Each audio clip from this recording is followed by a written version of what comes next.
2000 tahun yang lalu. Olehnya kami mengalami penebusan. Tadinya kami menjadi hamba dosa, tetapi Engkau tebus dengan kuasa darah-Mu,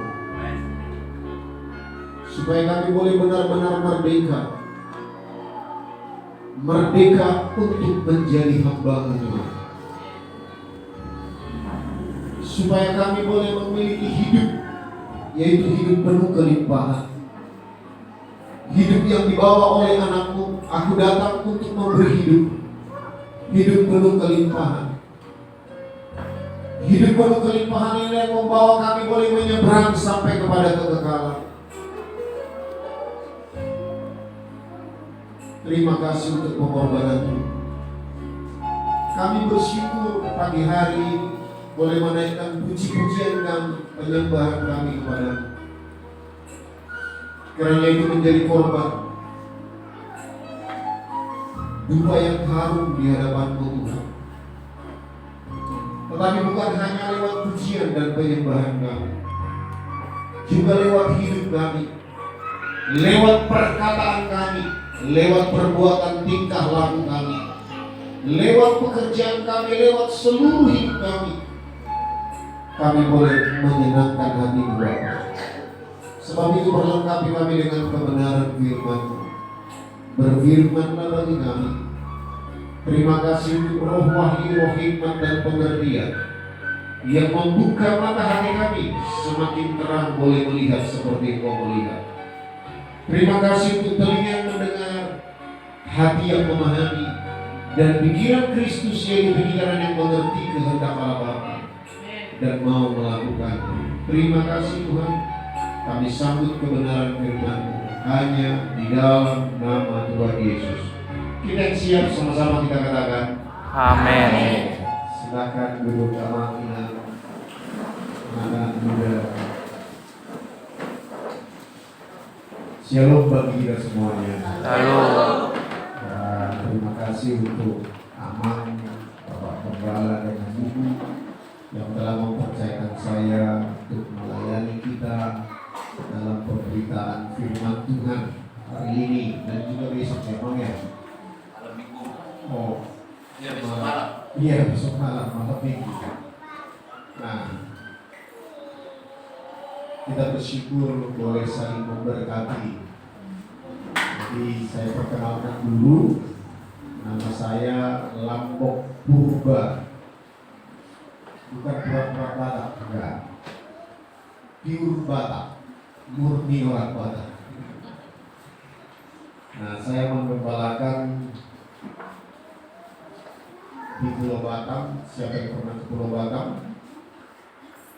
Di Batu Haji, di Gereja Betel Indonesia,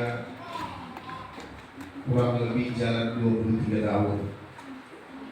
Dan saya dikaruniakan seorang istri, Ida Bursiak Turi, dan juga 3 anak.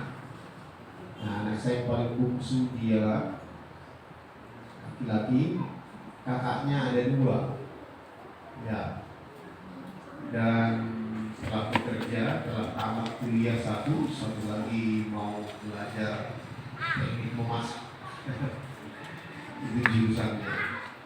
Dan dia mau sekolah melanjutkan, dia baru tamat SMA tahun kemarin. Dan kita dikaruniai penggembalaan. Nah begitu, ini Batu Haji lama. Nah, kita tiap tahun mengadakan memperingati kelahiran Tuhan Yesus, dan juga kita memperingati kematiannya seperti hari ini. Ada yang berkata Paskah itu hari Jumat, ada yang mengatakan hari Sabtu, gitu ya, hari Minggu ya. Ada yang mengatakan seperti itu. Lalu kita memperingati juga hari kebangkitannya, itu jelas hari Minggu, gitu ya. Nah juga kita memperingati hari kenaikannya, lalu hari pencurahan Roh Kudus. Inilah hari-hari yang sering kita peringati sebagai orang percaya. Tetapi yang perlu kita soroti tentang kematian Tuhan Yesus Nah lihat, apa tujuan Yesus mati di kayu salib? Kita memperingatinya bukan hanya sebagai kabar, bukan hanya sebagai informasi, tetapi kita harus mengerti apa dampaknya dalam kehidupan kita sehari-hari, supaya kita boleh menyelaraskan hidup kita lewat apa tujuan Tuhan mati di kayu salib 2000 tahun yang lewat untuk kita. Amang ingat mau mendengarnya? Amin. Enggak, saya pulang ini. Nah, kita mau mendengarnya, lalu kita harus menerapkannya dalam hidup kita sehari-hari. Sebab itulah cara Tuhan menguduskan kita. Menguduskan kita pertama oleh darahnya. Yang dikuduskan siapa? Roh kita. Roh kita.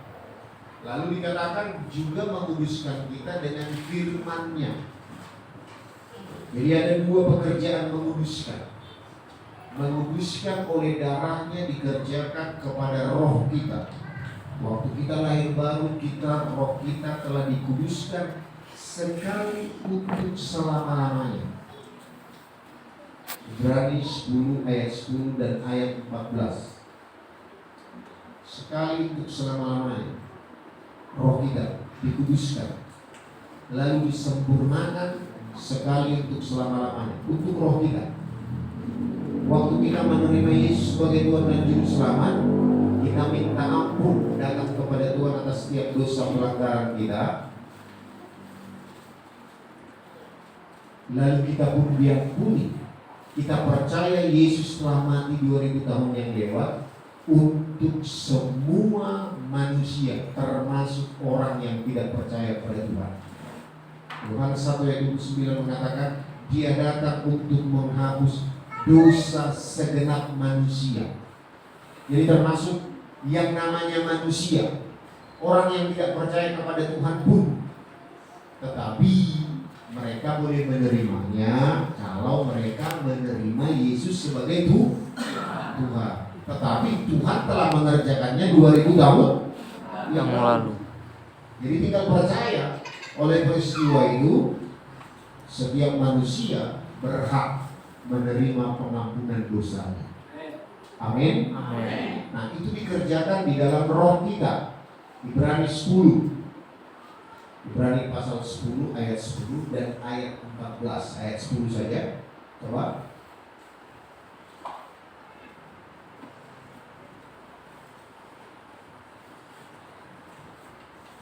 Ya. Dan karena kehendaknya inilah kita telah dikuduskan satu kali untuk selama-lamanya oleh persembahan tubuh Tuhan Yesus Kristus. Sekali untuk selama-lamanya. Tidak seperti di perjanjian lama. Berulang kali Yesus membawa darahnya sendiri. Ayat 14. Sebab oleh satu korban saja Ia telah menyempurnakan untuk selama-lamanya mereka yang dikuduskan. Jadi kita terdiri dari roh, jiwa, dan tubuh. Jadi waktu kita menerima Yesus sebagai Tuhan dan Juru Selamat yang disebut lahir baru, apanya kita? Roh kita, jiwa kita, atau tubuh kita yang telah dikuduskan sekali untuk selama-lamanya? Roh kita. Ini pekerjaan darah Yesus. Jiwa kita masih mengalami progres, mengalami proses pembaharuan akal budi. Roma 12 ayat 1 dan 2. Waktu kita mendengar firman Tuhan, kita menerimanya, kita membuang cara berpikir yang lama yang tidak sesuai dengan kebenaran firman Tuhan. Itulah pekerjaan salib. Pekerjaan salib itu prosesnya adalah ketaatan kepada kebenaran firman Tuhan. Pikulah salibmu setiap hari. Yesus tidak mengatakan pikulah salibmu, enggak. Yesus mengatakan Pikul salib, sangkal diri, rela kehilangan nyawa. Itu semua dikerjakan di dalam jiwa kita, pikiran, perasaan, dan kehendak.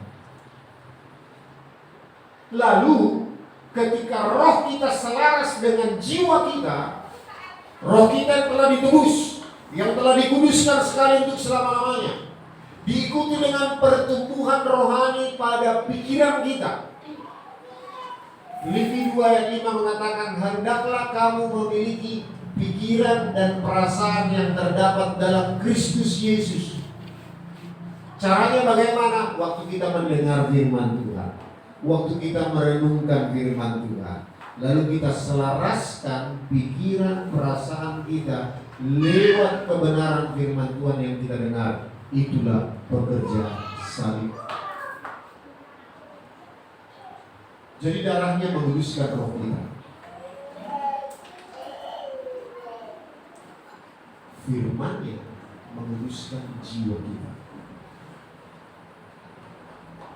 Coba dibuka Yohanes 17 ayat 17.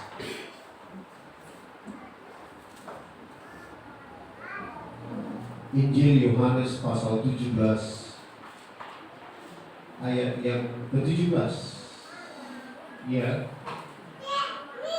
Lalu Yosua itu Yohanes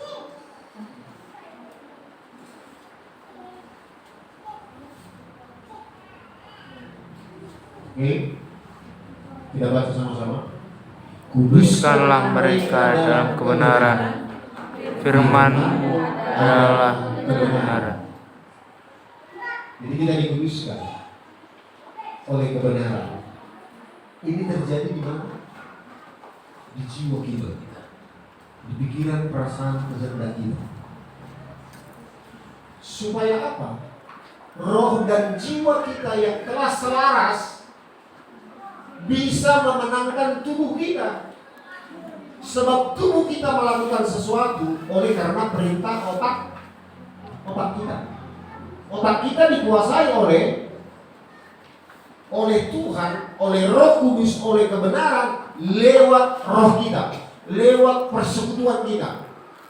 Lalu jiwa kita yang selalu melawan, ditundukkan dengan kebenaran, kita boleh mengalami proses pembaruan akal budi, lalu selaras dengan roh kita, maka tubuh kita otomatis akan tunduk kepada perintah dari pikiran kita. Itulah caranya Tuhan memenangkan kita. Amin. Amin. Oke, saya sudah kebablasan ini. Jadi saya mau bagikan adalah itu proses pengudusan. Karena tadi teringat apa yang dikerjakan oleh Yesus di kayu salib, darahnya telah tercurah bagi kita, darahnya yang menguduskan roh kita untuk selama-lamanya. Nah, coba kita perhatikan. Ini baru tadi waktu kita menguji melihat Tuhan, ini betul-betul fresh sekali kebenaran firman Tuhan. Mari kita perhatikan. Biasanya kita memperingati hari kematian Tuhan Yesus. Nggak tahu ya, kalau di sini sudah diputarkan belum film The Passion of Christ? Siapa yang sudah pernah nonton itu? Film The Passion of Christ, film pengorbanan Tuhan Yesus. Sudah ya? Nah, biasanya waktu memperingati kematian seperti ini, di Filipina, di Brazil masih diperingati ya. Masih ada orang yang mau disalibkan, ya kan? Masih dipecut, di apa semua dramanya. Semuanya tertuju kepada penderitaan Tuhan Yesus. Nah, sebetulnya apa sih tujuan kematian daripada Tuhan Yesus? Kita perlu luruskan dari semula, dari kitab Kejadian. Nah, lihat, Natal pertama ada di kitab Kejadian. Kejadian pasal 3 berkata, oleh keturunanmu engkau akan meremukkan kepala ular tersebut. Itu Natal pertama dinubuatkan di Alkitab. keturunan daripada Hawa itu menunjuk kepada Tuhan Yesus akan meremukkan kepala ular tersebut. Nah, begitu. Kuasa dosa itu dipatahkan oleh Tuhan Yesus. Nah, lihat, kita mengalahkan apa? Cara berpikir daripada iblis. Sebab cara berpikir dari iblis yang selalu menguasai manusia, membuat manusia selalu menyerahkan hidupnya kepada iblis lewat keinginan daging, keinginan mata, dan keangkuhan hidup. Nah, lihat. Jadi nakal pertama itu ada di kitab Kejadian pasal 3. Oleh keturunanmu akan meremukkan kepala ular tersebut. Nah, lihat. Sebetulnya kematian yang dialami oleh Tuhan Yesus itu prosesnya 2 kali. 2 kali. Itu sesuai dengan kematian yang dialami oleh Adam dan Hawa. Adam dan Hawa ketika mereka mendengar perintah daripada Bapa di surga, janganlah engkau memakan buah pengetahuan yang baik dan yang jahat. Kejadian pasal 2. Kalau engkau memakannya, engkau pasti mati. Nah, lihat. Kematian bagaimana yang dialami oleh Adam dan Hawa? Itu ada 2. Kematian secara spirit, mereka terpaksa diusir oleh Tuhan dari Taman Eden. Kalau mereka tidak memakan buah pengetahuan yang baik dan yang jahat itu, mereka tidak akan keluar dari Taman Eden. Amin. Kematian yang kedua, Kejadian pasal 5 menuliskan Adam berusia sampai 900 lebih, lalu dia mati. Adam mengalami kematian fisik. Kalau mereka tidak memakan buah pengetahuan yang baik dan yang jahat, Adam tetap hidup sampai sekarang ini. Amin. Kira-kira bagaimana bentuknya Adam ya? Putihkah semua rambutnya? Nah, oke. Jadi 2 jenis kematian yang dialami oleh Adam dan Hawa. Mereka terpaksa diusir dari Taman Eden artinya apa? The spot of presence, hadirat Allah. Nah, lihat, apa maknanya bagi kita di gereja Perjanjian Baru? Siapa yang pernah berkata di sini, jemaat atau pelayan, yang berkata begini, wah, aku masuk gereja kok aku gak bisa merasakan hadirat Tuhan? Siapa yang pernah merasakan? Atau pernah ngomong? Oh, hanya di gereja kami kan? Siapa yang pernah merasakan? Oh, aku gak bisa merasakan hadirat Tuhan. Kok aku lihat sebelahku nangis? Nangis ya?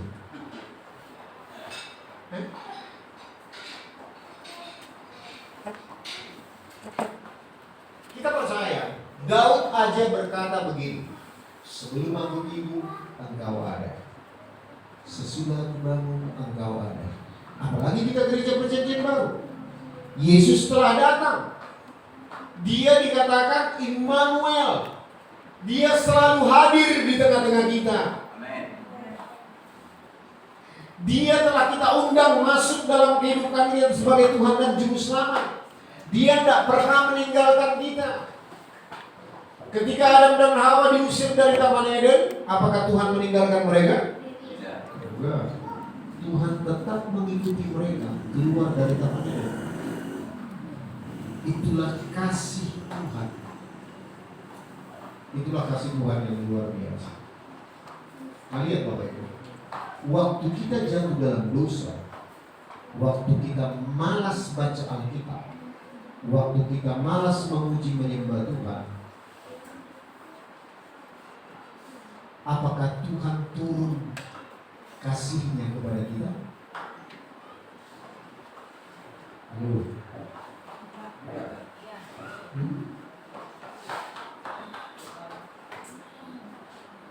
Kalau kita buka ya, ini visi gereja dari Elanyano. Allah adalah kasih, bukan Allah memiliki kasih, bukan. Allah adalah kasih. Waktu kita jatuh dalam dosa, sekalipun kita memberontak kepada Tuhan, Tuhan tidak pernah berhenti mengasihi kita. Gak berhenti. Sebab Allah adalah kasih. Kalau Tuhan berhenti 5 detik aja untuk tidak mengasihi kita karena kita memberontak kepada Dia, berarti 5 detik Dia berhenti menjadi Tuhan. Paham hari ini? Jadi gak mungkin Tuhan berhenti mengasihi kita. Tetapi waktu kita jatuh dalam dosa, kitalah yang berhenti mengasihi Tuhan. Kitalah yang turun standar kita mengasihi Tuhan. Waktu kita rajin menyembah Dia, memuji Dia, waktu kita rajin membaca Alkitab, merenungkan firman-Nya siang dan malam, kitalah, kasih kitalah yang semakin naik kualitasnya untuk mengasihi Dia. Kasih Allah tidak pernah turun ataupun naik kepada kita.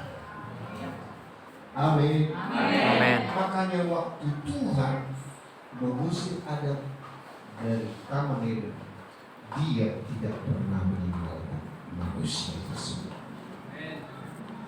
Bahkan Dia langsung bernubuat, keturunan menunjuk kepada kita akan datang merampas kunci jurang maut. Wahyu pasal pertama mengatakan Yesus telah turun ke jurang maut dan merampas kunci jurang maut, dan Dia memberikan kepada kita. Waktu Dia mau naik ke surga dikatakan, kepadaku telah diberikan kuasa di bumi dan di surga. Sebab itu siapa yang melakukan amanat aku, dikatakan aku menyertai engkau sampai akhir zaman. Itu jaminan dari Tuhan. Itu jaminan dari Tuhan.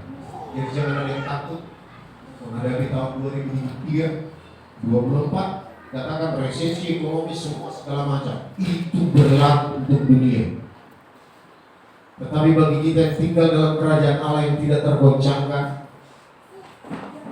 nah lihat ada ilustrasi, bukan ilustrasi, kesaksian. Nah lihat, siapa yang pernah naik pesawat di tempat ini? Ya, yang pernah naik pesawat. Pernahkah Bapak Ibu mengalami turbulensi di pesawat? Turbulensi tahu, goncangan oleh karena hawa, awan juga. Nah lihat. Tetapi turbulensi di pesawat, teknologi yang membuat pesawat menjamin bahwa oleh karena turbulensi tidak pernah ada kecelakaan pesawat. Begitu. Nah lihat, satu ketika saya pinjam kesaksian seorang hamba Tuhan. Satu ketika waktu mereka naik pesawat, terjadilah turbulensi yang sangat kuat. Lalu anaknya memeluk papanya, pendetanya. Apa yang terjadi, Pak? Apa yang kita alami ini, Pak? Oh, enggak apa-apa, ini turbulensi. Kita tidak akan jatuh. Nah mereka, termasuk Pak Pendeta ini juga berdoa. Ya, nah, biasanya kan orang Kristen kalau sudah kena goncangan kan berdoa.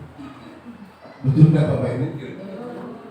Nah lihat, di seberang sana, di sebelah memisahkan gang ini di sebelah sana, ada seorang bapak punya 2 anak perempuan. Mereka bahkan menikmati goncangan turbulensi itu.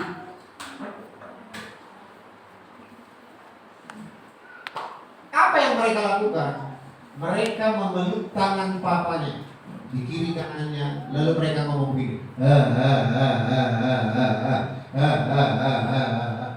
Mereka bahkan senang dengan turbulensi itu, dengan goncangan dalam pesawat itu.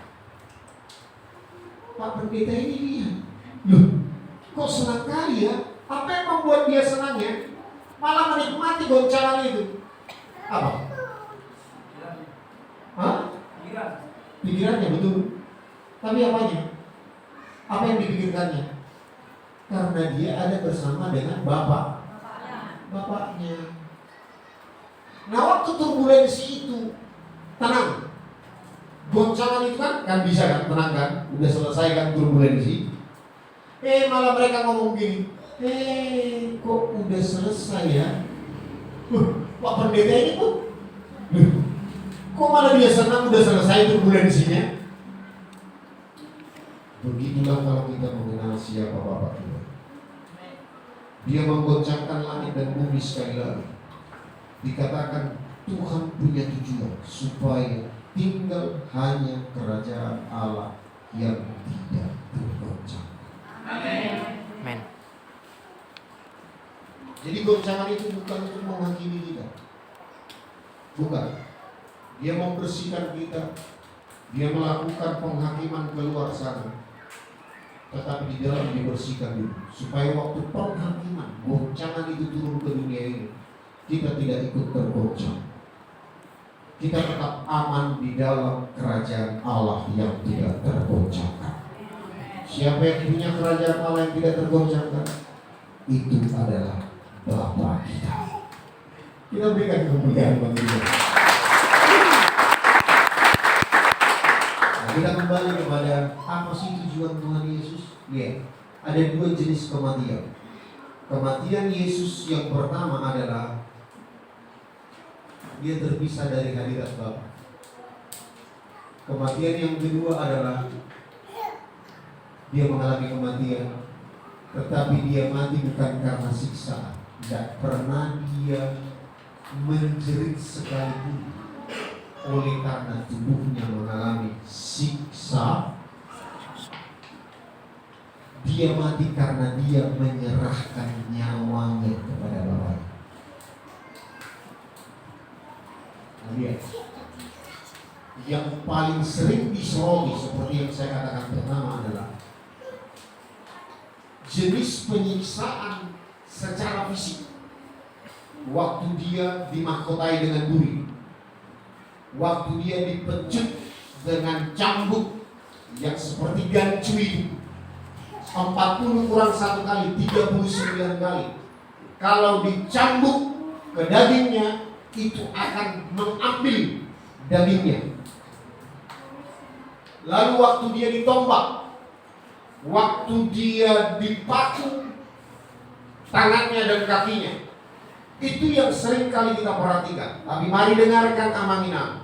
Sekalipun Tuhan Yesus tidak pernah menjerit, tidak pernah merisaukan penderitaan oleh karena penyiksaan fisik. Tetapi lihat, kita gereja Tuhan selalu fokus kepada penyiksaan secara fisik. Lalu pertanyaannya, penyiksaan secara apa yang dialami Tuhan Yesus sehingga Dia mengalami kesakitan yang luar biasa? Penyiksaan yang seperti apa? Dikatakan di Taman Getsemani, Dia berkeringat bercampur darah karena Dia memikirkan apa? Memikirkan penyiksaan yang akan dialami. Biasanya di situ kan kita berpikir, ternyata Yesus tidak pernah menjerit kesakitan, tetapi Yesus mengalami keringat bercampur darah.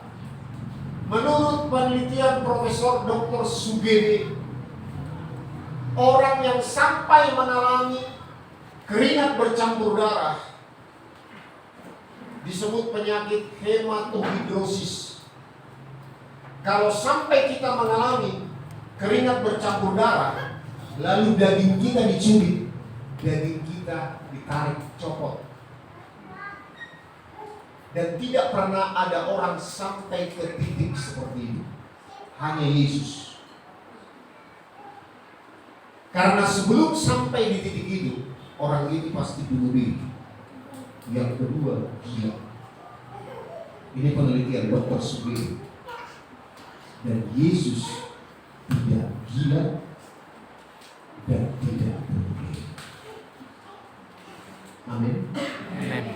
Nah, kira-kira apa dalam bayangan sebelum dia karena di Taman Getsemani dia mengalami itu kan? Apa yang ada di bayangan Tuhan Yesus? Penderitaan fisik kah? Atau ada yang lain? Tetapi kenyataannya Alkitab tidak pernah menulis, mendokumentasikan bahwa dia mengalami keadaan tersiksa ketika dia mengalami aniaya fisik. Nggak pernah ya? Tetapi pada saat kapan?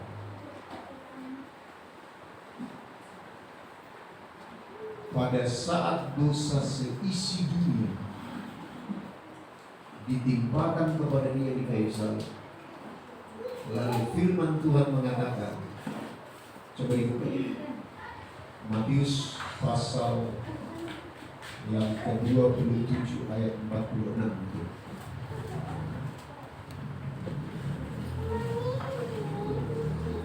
Kira-kira jam 3 berserulah Yesus dengan suara nyaring. Eli, Eli, lama sabachthani, artinya Allahku, Allahku, mengapa engkau meninggalkan aku? Ini jenis penderitaan apa enggak? Jenis penderitaan?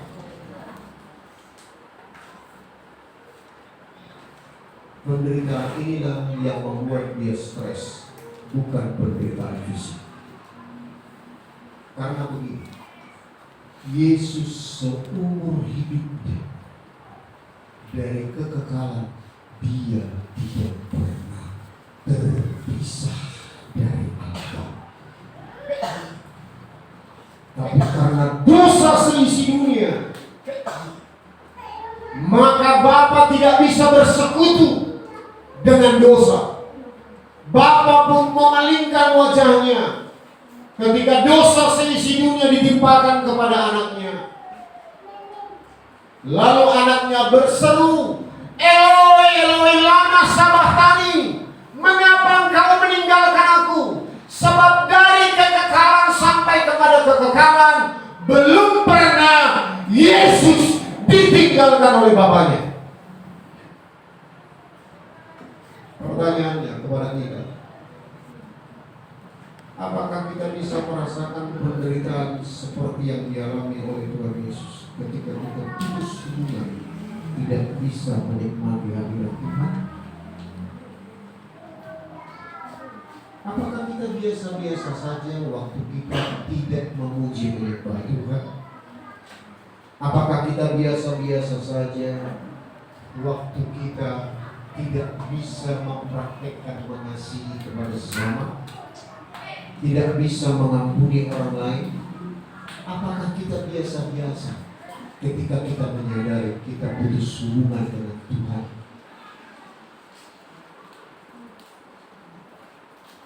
Yesus tidak terbiasa, bahkan dia menjerit. Waktu saya dapat rema firman Tuhan ini, saya sedang kerja-kerja di kebun. Tanpa sadar, air mata saya menangis. Saya berseru kepada Roh Kudus, Roh Kudus, tolong aku. Tolong aku sedikit pun perasaan Tuhan Yesus. Bagaimana perasaan Yesus ketika ditinggalkan oleh Bapa? Supaya aku merasa penyiksaan itu ketika aku tidak bisa merasakan hadirat daripada Bapa. Inilah jenis penderitaan yang dialami oleh Yesus ketika dia mati di kayu salib. Bukan penderitaan secara fisik. Penderitaan secara fisik tidak pernah membuat dia menjerit, tetapi keterpisahan dari Bapa itu dia membuat dia menjerit. Inilah yang ditebus oleh Tuhan Yesus waktu Adam dan Hawa terpaksa diusir dari Taman Eden.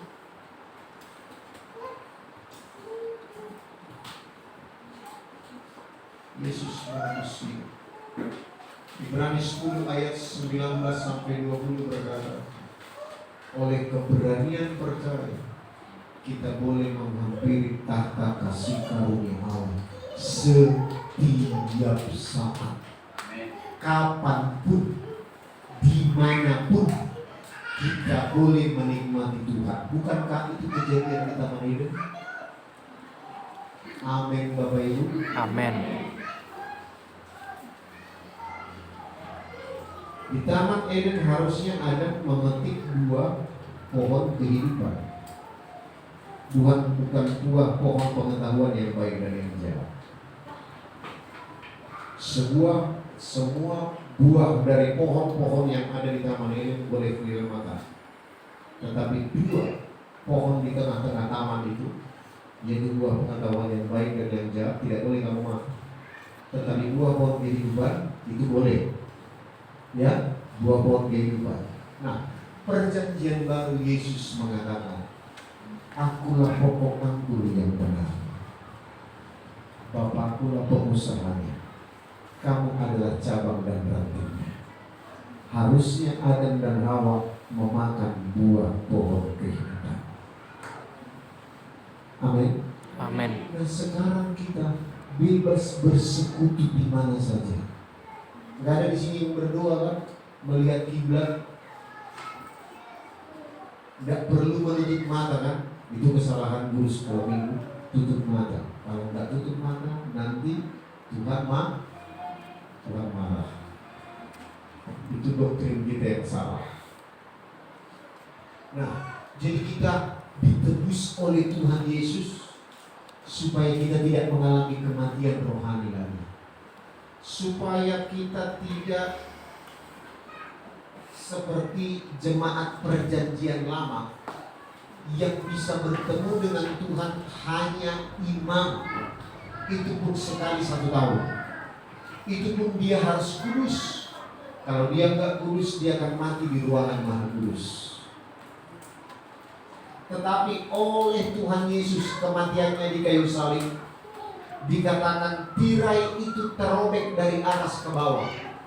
Tirai yang menunjuk pemisah antara ruang kudus dan ruang maha kudus, yang menghalangi umat Tuhan berjumpa dengan Tuhan di ruangan maha kudus. Simbol kehadirannya adalah tabut perjanjian Allah. Nah lihat, di perjanjian lama semua benda-benda itu ada di luar. Di perjanjian baru semua benda-benda kudus itu ada di dalam, dimasukkan di dalam. Tabut perjanjian Allah itu berbicara tentang Yesus Kristus. Itu telah ada di dalam. Amin. Amin. Nah, lihat, bedanya adalah, coba dibuka 2 Korintus 3 ayat 3. Di perjanjian lama semuanya kebenaran firman Tuhan, hukum Taurat, dituliskan di loh-loh batu. Ada 600 lebih hukum Taurat yang dijabarkan dari 10 perintah Allah. Ada 600 lebih. Nah, itu dituliskan di loh-loh batu. Tetapi di perjanjian baru itu dituliskan di dalam loh-loh hati. Coba kita baca. Karena telah ternyata bahwa kamu adalah surat Kristus yang ditulis oleh pelayanan kami. Ditulis bukan dengan tinta, tetapi dengan roh dari Allah yang hidup.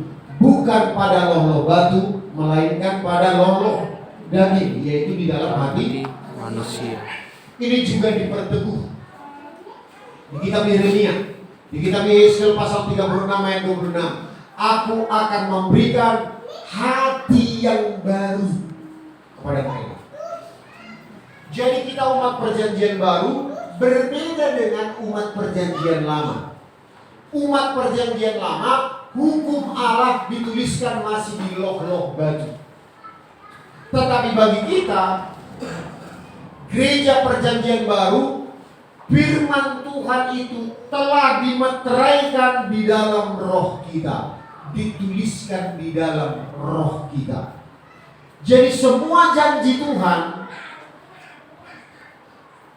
Semua janji Tuhan telah ada, bahasa komputer sekarang, telah di-download di dalam roh kita. Itu artinya. Nah, kapan itu bisa kita nikmati segala berkat rohani itu? Waktu Roh Kudus, waktu Dia berfirman, lalu kita melakukannya, kita pun akan menikmatinya.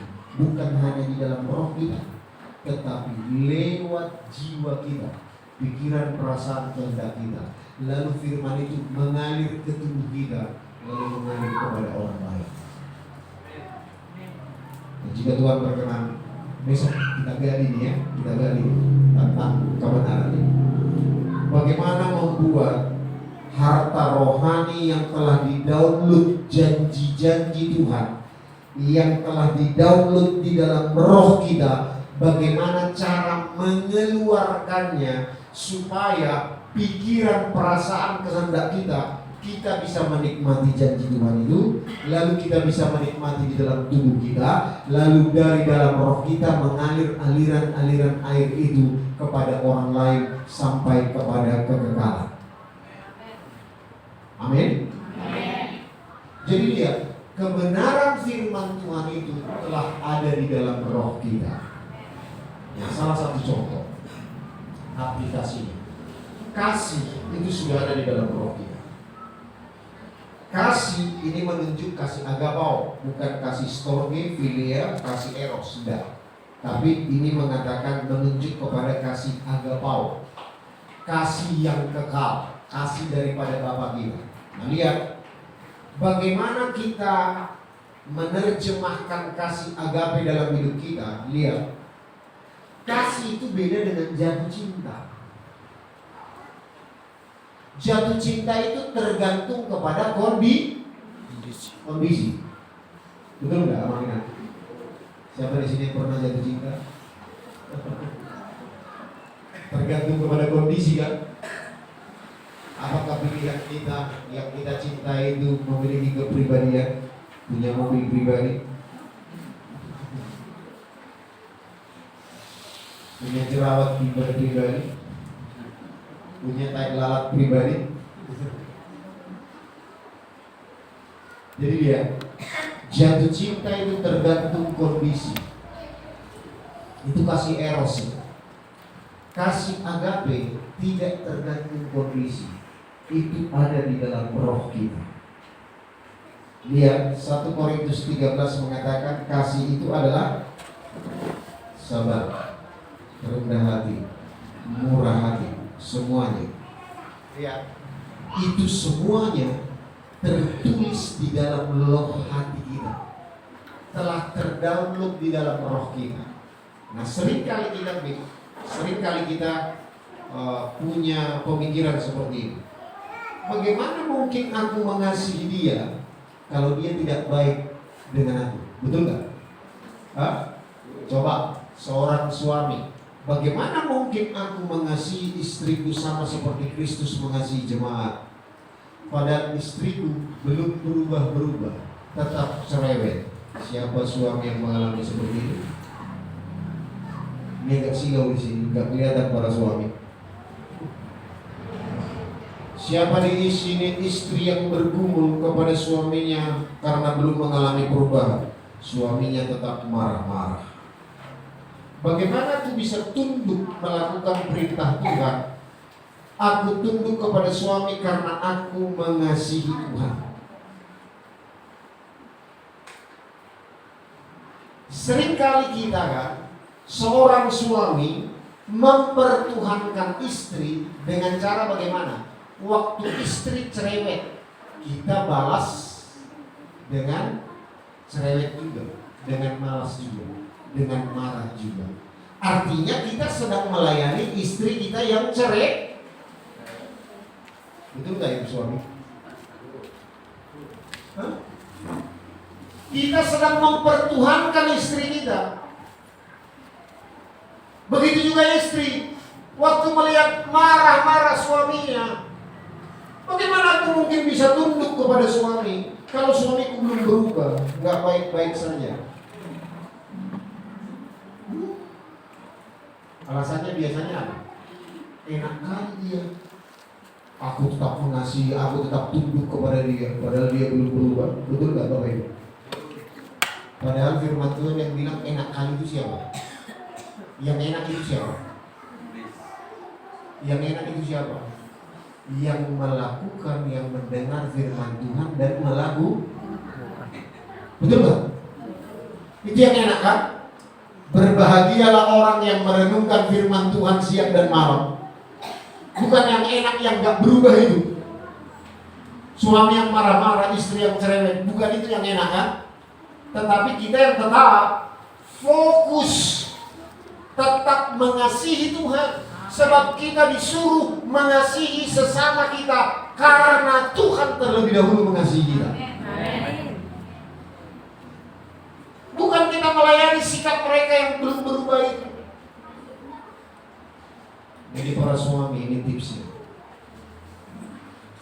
Kalau melihat istri tetap cerewet, bilang sama Tuhan, Tuhan cocok kali istriku. Dia engkau kirim sebagai pahat yang tajam untuk mengukir aku. Bukankah itu perintah Tuhan di Kejadian 1 ayat 26? Tuhan menciptakan lembaga keluarga, sebab di dalam lembaga keluarga manusia itu bisa menjadi serupa dan segambar dengan Dia. Makanya ini yang diserang oleh LGBT. Kegerakan LGBT melalui menonjolkan hak kemanusiaan. Sebetulnya mereka mau mencoba menyerang keluarga. Lihat, jadi di dalam keluarga waktu suami istri, siapa di sini yang menikah karena cocok? Tapi biasanya kalau bimbingan konseling pranikah, kita tanya alasan kepada laki-laki dan perempuan, kenapa engkau memilih perempuan ini, kenapa engkau memilih laki-laki ini untuk menjadi pasanganmu? Karena kami sudah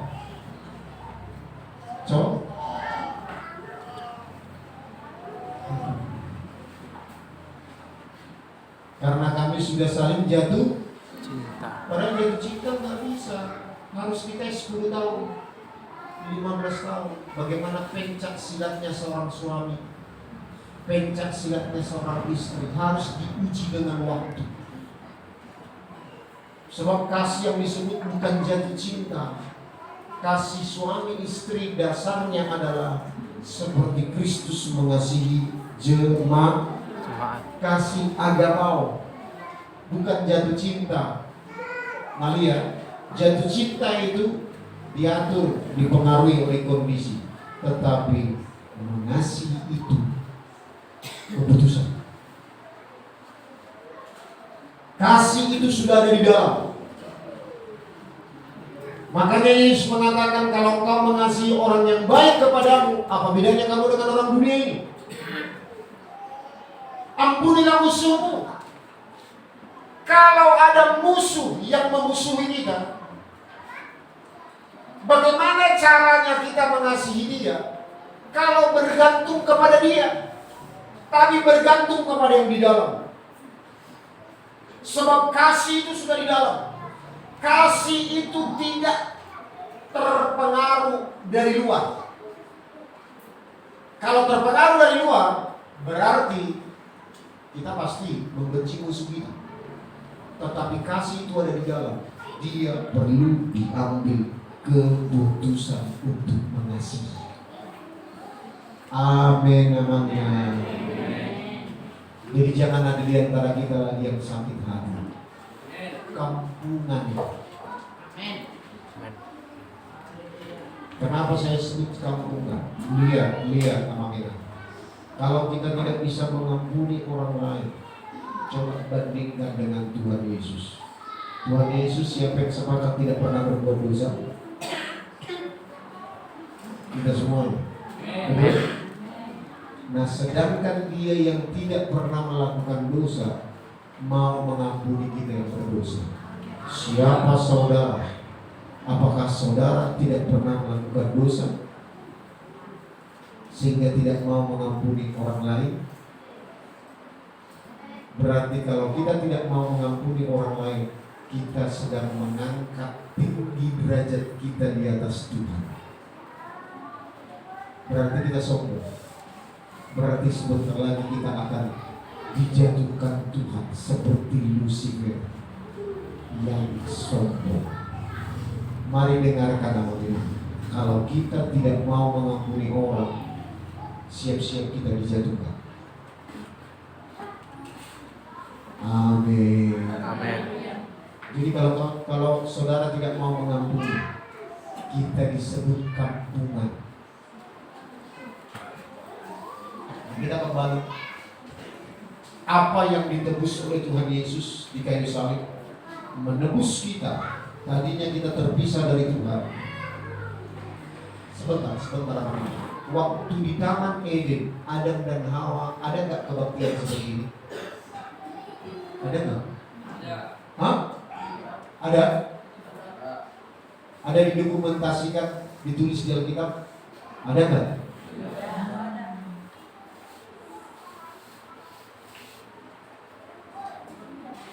Kira-kira kalau mereka tidak jatuh dalam dosa, tidak memakan buah pengetahuan yang baik dan yang jahat, tetap ada nggak kebaktian seperti ini? Ada nggak? Mereka bebas bersekutu dengan Tuhan. Tuhan ngomong, Tuhan berjalan, Tuhan bersekutu, intimasi dengan manusia. Sebetulnya itulah tujuan kita sampai kepada kekekalan. Amin. Kenapa kita beribadah? Ini lanjutan daripada perjalanan imam perjanjian lama. Sebab di Keluaran pasal 25 ayat 8 dan 9, Tuhan memerintahkan kepada Musa, buatlah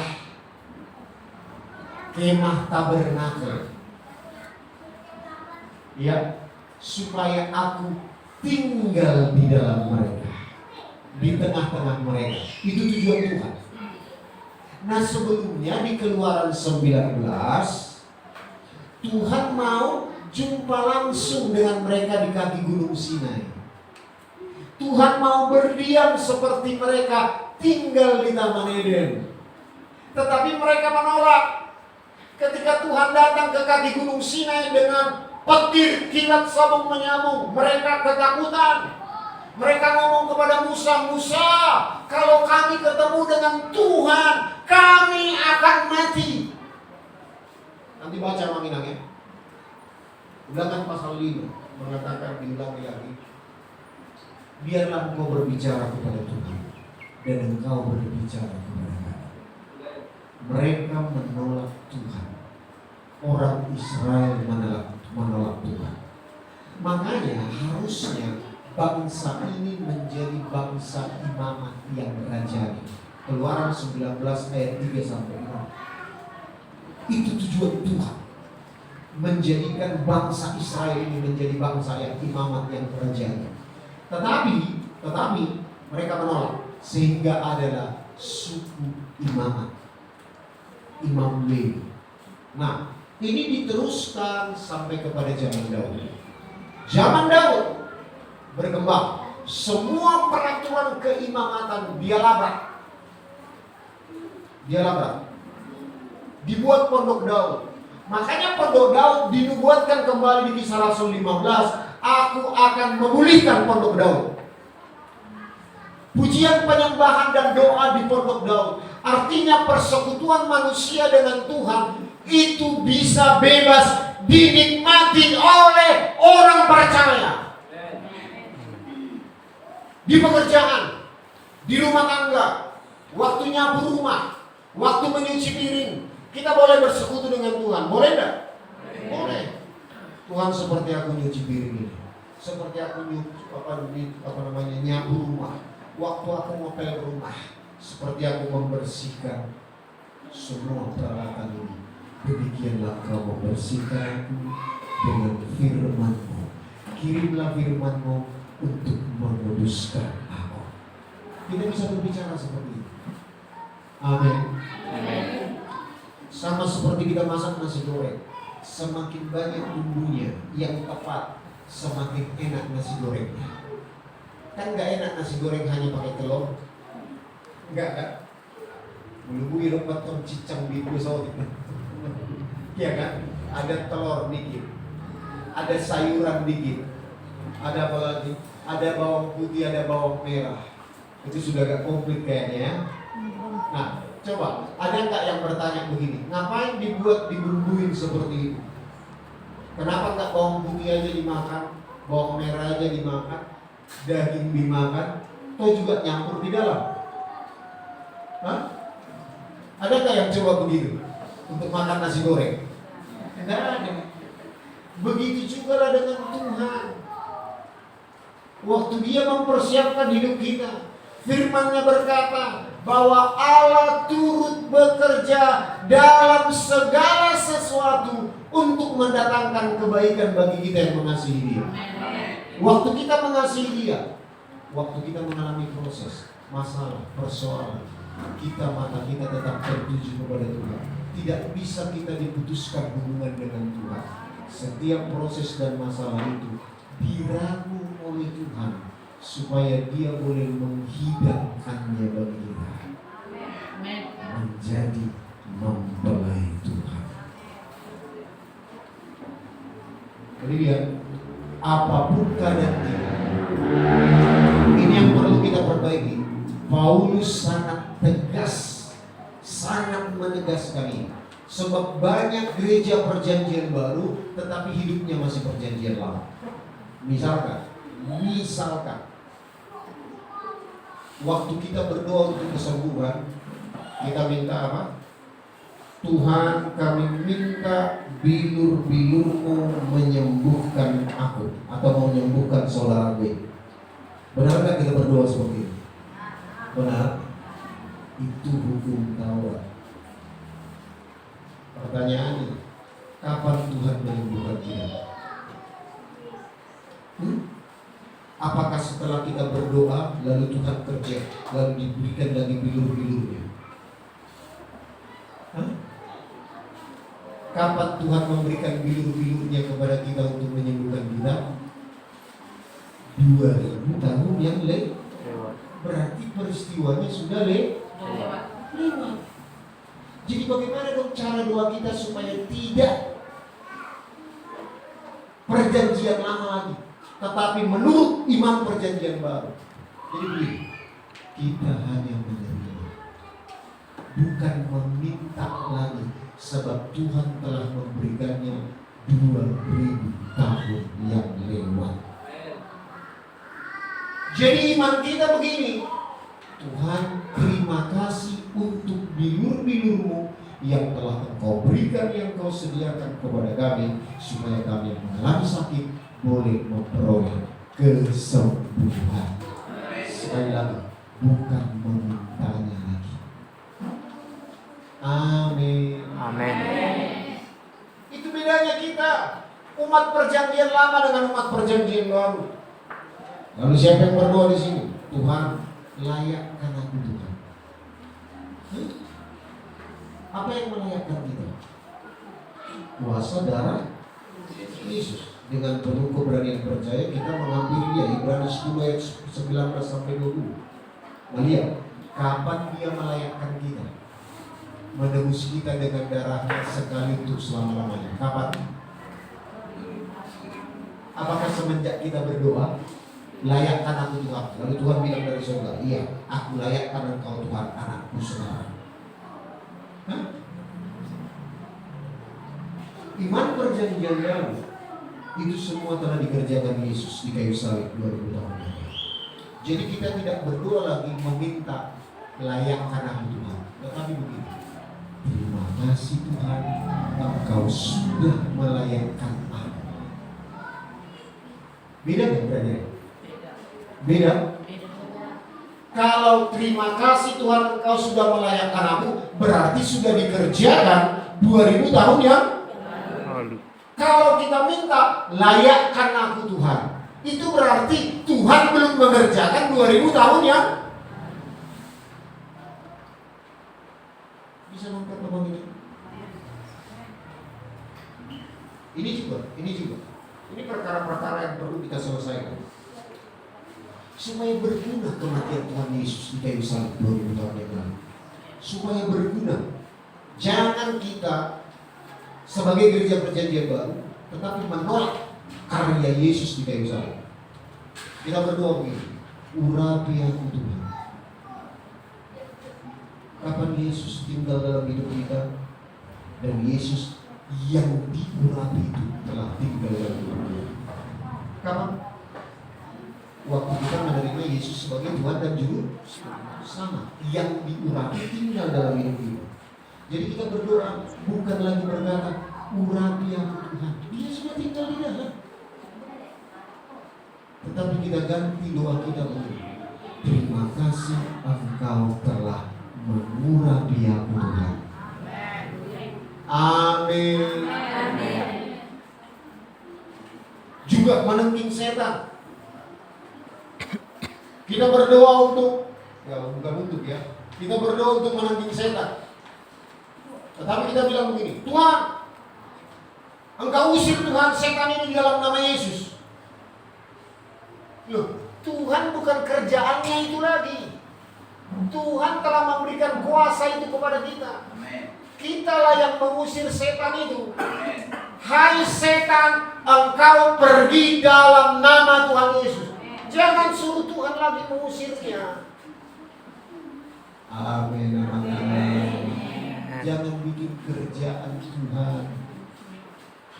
Berapa miliar orang percaya di dunia ini kalau tiap hari minta Tuhan mengusir setan, kira-kira berapa miliar satu kali Tuhan mengerjakan itu? Kitalah yang disuruh olehmu yang mau dimuridkan mengusir setan demi nama-Mu. Jadi kita yang mengusir setan. Jangan suruh Tuhan lagi mengusir setan. Amin. Kepada kita telah diberikan kuasa itu. Jadi mari dulu. Nah, itu tadi tujuan Tuhan yang pertama, yaitu menebus kita Adam dan Hawa dari kematian secara rohani. Kematian secara fisik. 1 Korintus 15 ayat yang ke-54 bagian B dan ayat 55. Lihat, Paulus mengatakan, di manakah sengatmu? Ini bisa sebentar lagi ya manginannya? Boleh ya? Sebentar lagi ya, sebab sudah ada yang mulai gelisah saya lihat. Tidak apa-apa ya, sebentar lagi aja. Oke. Nah, 1 Korintus 15 ayat 54 dan 55. Ya. Bagian B-nya. Maka akan genaplah firman Tuhan yang tertulis, maut telah ditelan dalam kemenangan. 55. Dan sesudah yang dapat 55 bahwa ia telah menang. Korintus lagi. Korintus 15 ya. Hai maut, di manakah kemenanganmu? Hai maut, di manakah sengatmu? Paulus mengatakan dia menantang maut itu. Di mana sengatmu? Sejak kematian Yesus di kayu salib dan oleh kebangkitannya, dia memberikan kepercayaan kepada kita. Kalau kita percaya Yesus yang telah mati 2000 tahun yang lalu dia bangkit, dia naik ke surga, lalu dia akan berjanji datang kembali, maka bagi kita kematian itu pun tidak berguna lagi. Tidak berguna lagi. Kematian itu tidak berguna lagi. Nah lihat, kapan kuasa kematian itu ada? Sudah ada waktu zaman ada. Sebentar saja ya saya bagi. Nanti baca dulu. Kejadian pasal 1 ayat 14 berkata begini. Baiklah tanah mengeluarkan pohon-pohon tunas-tunas muda. Waktu Tuhan menciptakan kehidupan kepada tunas-tunas muda, kuasa kematian sudah ada. Kuasa kematian bekerja kalau tunas-tunas muda itu dipisahkan dari sumbernya. Kalau pohon-pohon tanaman dipisahkan dari tanah, dia akan mati. Lihat di Kejadian pasal 1 ayat yang ke-20, dia berfirman kepada air supaya muncullah, terciptalah ikan yang berkelihatan di air. Nah, waktu ikan itu dipisahkan dari air, maka ikan pasti akan mati. Nah, begini. Jadi ayat 26. Baiklah kita menciptakan manusia itu serupa dan segambar dengan kita. Jadi seperti tanah tadi, tanam-tanaman sumber kehidupannya adalah tanah. Kalau dia dipisahkan dari sumbernya, dia akan mati. Ikan, sumber kehidupannya adalah air. Kalau dia dipisahkan dari air, dia akan mati. Nah, lihat, waktu Tuhan menciptakan manusia, dia berfirman kepada siapa? Kepada Tuhan. Baiklah kita, coba lihat Kejadian 1:26, menciptakan mereka serupa dan segambar dengan kita. Artinya sumber manusia itu adalah Tuhan. Lihat, waktu manusia itu dipisahkan dari sumber, maka manusia itu akan mengalami kematian. Iblis pun tahu ini. Makanya target iblis kepada manusia adalah dia ingin memisahkan antara ciptaan itu dari penciptanya. Jadi sampai di bulan iblis tahu itu. Makanya pekerjaan iblis sampai sekarang adalah hanya bertugas untuk menuduh dan mendakwa kita. Wahyu 12 ayat 10 sampai 12. Menuduh dan mendakwa kita. Kalau kita jatuh dalam dosa, kita merasa tertuduh, kita merasa tidak layak. Padahal kalau kita sadar kalau kita jatuh dalam dosa, kita bertobat dan menyesal, berbalik dari jalan-jalan yang jahat, kita tetap diterima oleh Tuhan kita. Amin. Separah apapun dosa kita. Sebab itu dalam Efesus 1 ayat 3 sampai 5 dikatakan Tuhan mengkondisikan kita sebelum dunia dijadikan, kita telah diciptakan menjadi anak-anaknya. Sebab di dalam keluarga selalu ada pengampunan. Hubungan antara bapak dan anak itu hanya dimiliki orang percaya. Agama lain tidak memiliki. Betul tak? Muslim, Buddha, agama lain tidak pernah memiliki hubungan dengan Tuhannya, hubungan bapak dengan anak. Apa artinya? Hubungan bapak dan anak itu adalah hubungan keluarga, di mana ada seorang yang bisa meludahi bapaknya, mengkencingi bapaknya. Waktu anaknya masih kecil, dia digendong oleh bapaknya, anaknya bebas mengencingi bapaknya. Betul? Apakah bapaknya marah? Malah bapaknya ketawa. Kalau anaknya melakukan sesuatu yang, tapi ingat, jangan perlakukan seperti itu. Kita semua harus meninggalkan kekanakan. Jangan anak-anak terus. Kita harus bertumbuh menjadi dewasa, menyenangkan hati Tuhan. Nah, jadi mari kita, waktu kita terpisah dari Tuhan, kita dipisahkan dari sumber kita, maka kita akan mengalami kematian. Saya tutup dengan murid-murid Tuhan Yesus, 11 muridnya. Mereka semua adalah penakut. Sebelum Yesus mati, mereka semua penakut. Yesus telah mengingatkan bahwa aku akan mengalami siksa. Di Injil Matius 4 kali diberitakan bahwa Yesus mengalami penderitaan. Lalu datanglah si Petrus ini, kalau saya bilang orang Batak itu. Petrus ini bilang, kalau mereka lari, aku tidak akan lari. Tetapi ternyata Yesus memperingatkan, sebelum ayam berkokok, engkau telah menyangkalku 3 kali. Anak kecil pun tidak bisa berani dia lawan. Mak-mak, ya kan? Dia takut. Dia takut.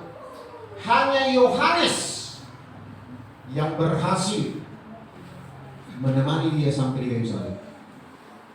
Semua muridnya ketakutan, tercerai-berai. Tetapi lihat, ketika Yesus bangkit, lalu Roh Kudus turun, mereka semua menjadi orang pemberani. Karena mereka telah mengalami kuasa kebangkitan Yesus, kuasa kematian yang ada dilepaskan oleh Adam dan Hawa di Taman Eden, itu kembali diambil oleh Tuhan Yesus, dimatikan lagi kuasa kematian itu. Makanya Yesus selalu berkata, kalau ada kejadian di Alkitab dituliskan bahwa dia sudah mati, Yesus selalu berkata apa? Oh, dia tidak mati, dia sedang tidur. Bagi kita orang percaya, kita mati secara fisik, mati begitu. Begitu kita buka mata, kita bertemu dengan Bapa di surga. Kita tidak perlu mengalami kengerian karena mati secara fisik. Yesus pernah berkata, di atas batu karang ini aku akan mendirikan jemaatku, bahkan alam maut pun tidak bisa menguasainya. Matius 16 ayat 18. Itu diterjemahkan oleh Paulus. Hai maut, di mana sekarang? Lihat, ketika murid-murid mengalami semuanya, Roh Kudus yang diutus oleh Bapa memberikan kepada kebenaran. Lihat, mereka bahkan di akhir hidup mereka semua mati martir. Mereka berani menantang kematian itu. Petrus berkata, aku tidak layak mati seperti guruku mati. Aku harus mati di kayu disalibkan terbalik. Ada murid Tuhan Yesus baru mengajar, keluar dari ruangan belajar dengan balok kepalanya. Yakobus, saudara dari Tuhan Yesus, dipenggal lehernya oleh Kaisar Agripa. Dan semua murid-murid Tuhan yang lain kecuali Yohanes, itu pun sudah hampir dimasak di penggorengan minyak zaitun. Kalau bukan Roh Kudus yang membawa dia ke Pulau Patmos untuk menggenapi nubuatan Tuhan Yesus, kalau aku mau dia hidup sampai aku datang kembali. Itu karena dari nubuatan Tuhan Yesus. Semua murid-murid Tuhan Yesus di akhir hidup mereka berani menantang maut. Jangan ada yang takut mati di antara kita. Amin. Amin. Siapa yang tidak takut mati? Coba katakan. Nah dia, tadi dibilang jangan takut mati. Kalau ditanya, siapa yang tidak takut mati? Ini belum connect antara pikiran dengan roh. Belum connect ini, belum selaras.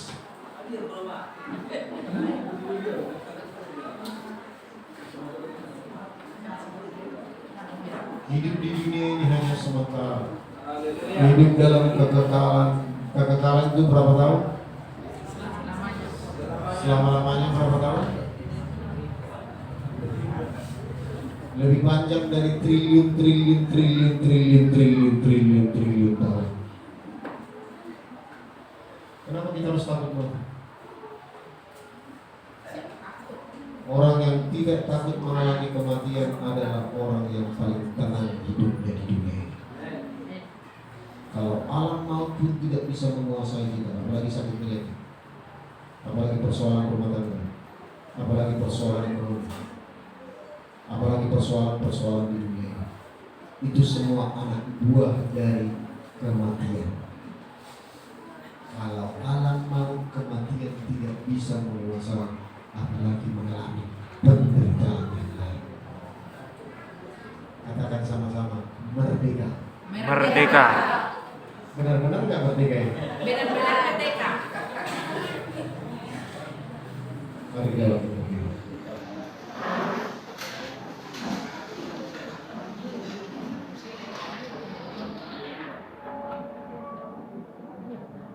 Bapak Ibu diberkati. Datang besok malam. Bawa sebanyak mungkin teman-teman kita. Kalau ingin diberkati oleh Tuhan, jangan sia-siakan kedatangan kita. Saya sangat rindu datang ke daerah-daerah, terutama ke kampung-kampung. Saya barusan dari Nias. Di pelosoknya ini, saya telah diundang untuk bulan 9 ini. Itu hanya satu tempat. Saya diundang untuk dua minggu di sini di Jakarta. Kita akan jelajahi pulau-pulau kecil. Seperti kerinduan Amang datang menguatkan jemaat-jemaat. Saya kerinduan saya adalah saya pergi kemana saja. Saya paling tidak suka melihat jemaat jatuh bangun. Saya paling tidak suka melihat pelayan maju mundur. Tidak suka saya. Tuhan aja tidak suka. Dia tidak berkenan kepada orang yang kita mundur dari iman. Sehingga kedatangan saya selalu pengen melihat jemaat itu menjadi jemaat yang kuat, menjadi pelayan yang tidak pernah mundur. Apapun tantangannya, alam maut pun tidak bisa menguasai kita. Apalagi persoalan. Persoalan bisa aja datang. Kita akan bahas besok. Persoalan bisa datang. Orang Pentakosta karismatik selalu alergi dengan masalah, sakit penyakit. Tapi kita dengar besok persoalan, masalah, sakit penyakit, kita nggak alergi, karena itu adalah sumber Tuhan memberkati kita. Kau dengar rahasianya besok malam. Amin. Kalau kita mengerti, kita percaya bahwa lewat masalah, lewat proses, lewat sakit penyakit, itu adalah cara kita untuk diberkati oleh Tuhan. Kita nggak sembarangan penting persoalan. Amin, amin, Mari kita berdoa. Kami bersyukur Bapa, kami berterima kasih boleh mengenang kematian-Mu, kematian anakmu yang tunggal di kayu salib 2000 tahun yang lalu, untuk menebus kami dari kematian rohani, sehingga kami boleh tetap bersekutu dengan Engkau Tuhan, di mana saja, kapan saja, bukan tergantung kepada keadaan, bukan bergantung kepada situasi, tetapi kami bergantung kepada apakah kami terhubung dengan Engkau Bapa, supaya kami boleh menikmati hadirat-Mu kapan saja dan di mana saja. Seperti Yesus berseru, Eloi, Eloi lama sabachthani.